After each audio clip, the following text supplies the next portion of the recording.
اللہ اکبر اللہ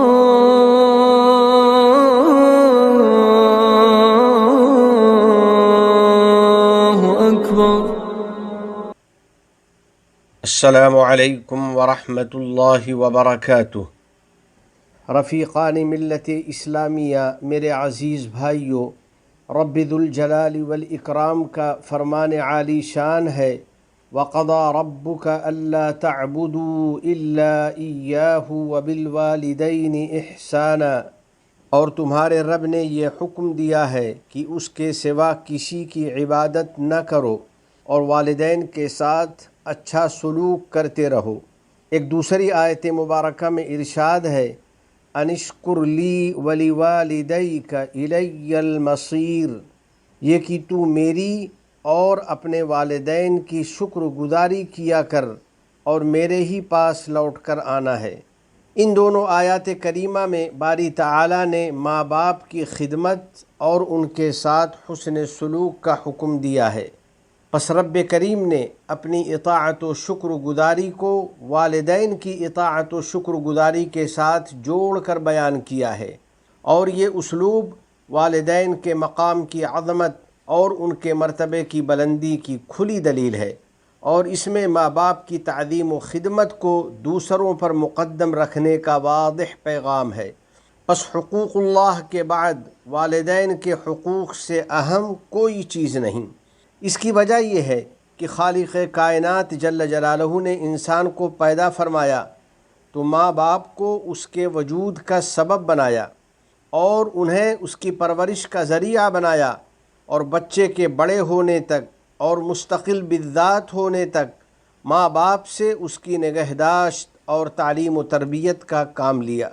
پس ہم میں سے ہر آدمی پر ضروری ہے کہ وہ ماں باپ کے احسانات اور ان کی قربانیوں کو یاد رکھے اور ان کے حق میں ہمیشہ یہ دعا کرتا رہے، رب ارحمہما کما ربیانی صغیرا، اے میرے رب ان دونوں پر رحمت فرما جیسا کہ ان دونوں نے میرے بچپن میں مجھے پالا پوسا۔ در حقیقت ماں باپ کے لیے رحمت و مغفرت کی دعا کرنا بچوں پر لازمی حق ہے۔ انبیاء و رسول علیہم السلام نے اس کا اہتمام فرمایا ہے، چنانچہ اللہ کے نبی حضرت نوح علیہ السلام نے اپنے والدین کے لیے اس طرح دعا کی تھی، رب اغفر لی ولوالدی، اے میرے رب میری مغفرت فرما اور میرے والدین کی مغفرت فرما۔ اور ابو الانبیاء سیدنا ابراہیم علیہ السلام نے بھی اپنے والدین کے حق میں دعا کی تھی اور اپنے رب کریم سے یوں مناجات کی تھی، ربنا اغفر لی ولوالدی وللمؤمنین یوم یقوم الحساب،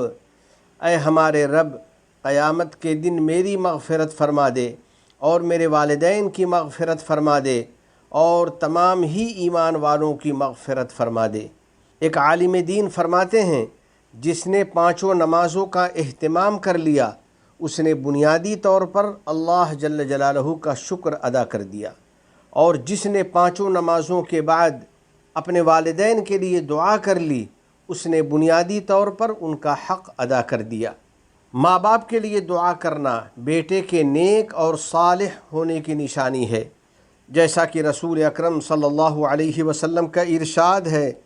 کہ جب انسان مر جاتا ہے تو اس کے عمل کا سلسلہ منقطع ہو جاتا ہے، مگر تین طرح کی نیکیوں کا ثواب اس کو ملتا رہتا ہے۔ آپ صلی اللہ علیہ وسلم نے انہی میں یہ بھی ذکر فرمایا، او ولد صالح یدعو لہ، یا نیک بیٹا جو مرحوم ماں باپ کے لیے دعا کرتا رہے۔ اپنے والدین کے ساتھ اچھا سلوک کرنے والوں، والدین کے ساتھ حسن سلوک کا طریقہ یہ ہے کہ ان کی راحت کا خیال رکھا جائے، ان کی خوب خدمت کی جائے، ان کی ضرورت اور فرمائش پوری کر دی جائے، ان پر خوب خرچ کیا جائے، ان سے نرم اور پاکیزہ گفتگو کی جائے، ان کی خوشی اور انسیت کا انتظام کیا جائے۔ اللہ کے نزدیک یہ سارے کام نیکیوں میں شامل ہیں۔ چنانچہ سیدنا عبداللہ بن مسعود رضی اللہ تعالیٰ عنہ سے مروی ہے، وہ فرماتے ہیں کہ میں نے نبی رحمت للعالمین صلی اللہ علیہ وسلم سے دریافت کیا، کون سا عمل اللہ کو سب سے زیادہ محبوب ہے؟ تو آپ صلی اللہ علیہ وسلم نے فرمایا الصلاۃ علی وقتہا، نماز کو اس کے وقت پر ادا کرنا۔ پھر میں نے دریافت کیا اس کے بعد کون سا عمل؟ تو آپ صلی اللہ علیہ وسلم نے فرمایا ثم بر الوالدین، اس کے بعد ماں باپ کے ساتھ اچھا سلوک اور نیک برتاؤ۔ آئیے دعا کریں کہ یا اللہ ہماری اور ہمارے والدین کی مغفرت فرما دے، ان دونوں پر رحمت و کرم فرما دے، جیسا کہ انہوں نے ہمارے بچپن میں ہم سب کو پالا پوسا، اور ہمیں والدین کے ساتھ حسن سلوک کی توفیق عطا فرما دے۔ نیز ہم سب کو اپنی اور اپنے نبی محمد عربی صلی اللہ علیہ وسلم کی اطاعت کی توفیق عطا فرما دے، اور ان لوگوں کی اطاعت کی بھی توفیق دے دے جن کی اطاعت کا تو نے حکم دیا ہے۔ رفیقان ملت ایمانیہ، میرے دوستو، بلا شبہ ماں باپ کے ساتھ اچھا برتاؤ بہت محبوب عمل ہے۔ خدائے عز و جل والدین کے ساتھ حسن سلوک کرنے والے کو کامیاب اور نیک بخت بنا دیتا ہے، اس کو توفیق و عنایت سے نوازتا ہے، اس کے معاملات کو آسان کر دیتا ہے اور اس کی تکلیفوں اور پریشانیوں کو دور کر دیتا ہے۔ اسی طرح باری تعالیٰ اس بندے کی روزی بڑھا دیتا ہے، اس کی عمر اور زندگی میں خیر و برکت ڈال دیتا ہے، اپنی اولاد کی طرف سے اس کو بھی حسن سلوک ملتا ہے، اور اللہ رب العزت اس سے راضی ہو جاتا ہے اور اس کو جنت میں داخل کر دیتا ہے۔ چنانچہ رسول رحمت صلی اللہ علیہ وسلم کا فرمان ہے نمت فرأیتنی فی الجنہ فسمعت صوت قاری یقرأ فقلت من هذا فقالوا هذا حارثة بن النعمان۔ ایک بار میں سویا تو میں نے خواب میں اپنے کو جنت میں دیکھا اور وہاں قرآن کریم کی تلاوت کرتے ہوئے ایک قاری کی آواز سنی، تو میں نے دریافت کیا یہ کون صاحب ہیں؟ تو فرشتوں نے بتلایا کہ یہ حارثہ ابن نعمان ہیں۔ رسول رحمت صلی اللہ علیہ وسلم نے اپنا یہ خواب بیان کر کے